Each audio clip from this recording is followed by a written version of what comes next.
Happy birthday! Happy birthday. May God give you all the strength, peace, and happiness in your life. Wish you a very happy birthday. जन्मदिन की ढेर सारी शुभकामनाएं. ईश्वर सदा तुम पर अपनी कृपा बनाए रखे. HBD ब्रो. हैप्पी बर्थडे टू जिसका भी है यार.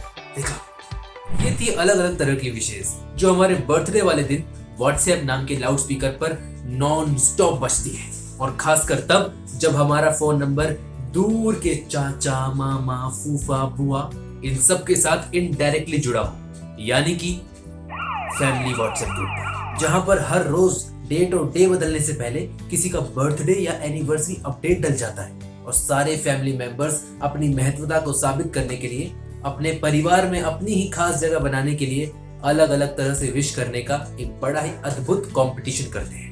मान लीजिए ग्रुप में किसी छोटे बच्चे का बर्थडे है, तो सब अब अपनी बर्थडे विश में यही दिखाना चाहेंगे कि उससे ज्यादा प्यारा बच्चा दुनिया में कोई नहीं है, या फिर उनसे ज्यादा प्यार और दुलार उस बच्चे को कोई और नहीं करता। जैसे कि हैप्पी बर्थडे क्यूटू, वेरी हैप्पी बर्थडे बाबू, हैप्पी बर्थडे बच्चा, जल्दी जल्दी बल्ले हो जाओ।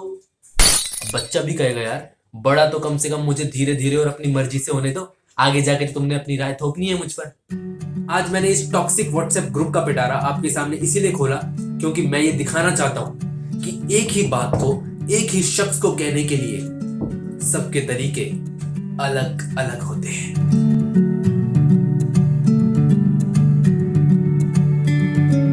किसका है ये तुमको इंतजार में होना।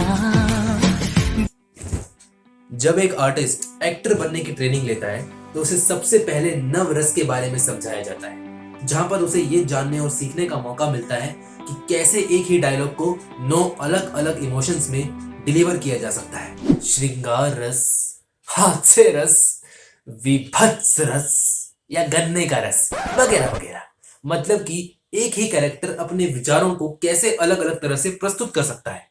मान लीजिए घर में 4 मेहमान आए बैठे हो, जिनमें से कोई एक बड़ी उम्र का व्यक्ति हो और उन्हें बातचीत करते वक्त अचानक से छींक या खांसी आ जाए, या टू बी फ्रैंक उन्हें गैस बन जाए, तो वो किसी के बाप से नहीं शर्माते, ना ही सॉरी जैसा तुच्छ अंग्रेजी शब्द इस्तेमाल करके उन्हें पढ़ा लिखा सज्जन कहलाने की कोई जरूरत होती है। लेकिन वहीं हम जैसे आज के लोग जो रोजमर्रा की जिंदगी में भले ही कैसे बात करते हो, कैसे भी छींकते खांसते हो, लेकिन जब घर में कोई दूसरा आ जाए तो हमसे बड़ा सज्जन आपको पूरी दुनिया में कोई नहीं मिलेगा। एक बार को तो हमारे घर वाले भी सोचते हैं कि इतनी अच्छी बातें और संस्कार दिखाने की एक्टिंग इसने कहां से सीखी। देखा जाए तो होते हम सब एक ही प्रकार के हैं, बस दिखने और दिखाने के तरीके अलग अलग होते हैं। हम सब अलग अलग भगवान में विश्वास रखते हैं, अलग अलग भगवान की पूजा करते हैं, मगर मन ही मन तो इस बात को जानते हैं कि भगवान होते एक ही हैं। उनकी आराधना करने के हमारे तरीके, हमारी नजरों में उनकी छवि भले ही एक दूसरे से मेल ना खाए, परंतु उनके प्रति विचारों में असमानता ये किसी भी धर्म शास्त्र या ग्रंथ के सख्त खिलाफ है। कबीर दास जी के ये सुनहरे शब्द हैं इस बात पर, अवल अल्लाह नूर उपाया, कुदरत के सब बंदे, एक नूर ते सब जग उपजया, कौन भले को मंदे। सबसे पहले खुदा के नूर से ही ये संपूर्ण जगत की रचना हुई है। सारे जीव जंतु उस रब की यानी कुदरत की ही देन है। जब एक प्रभु की जोत से, एक प्रभु के प्रकाश से ये सारा जगत पैदा हुआ है, तो जात पात और मजहब के बिछाए इन जालों में फंसकर किसी को भी बुरा या भला नहीं समझना चाहिए।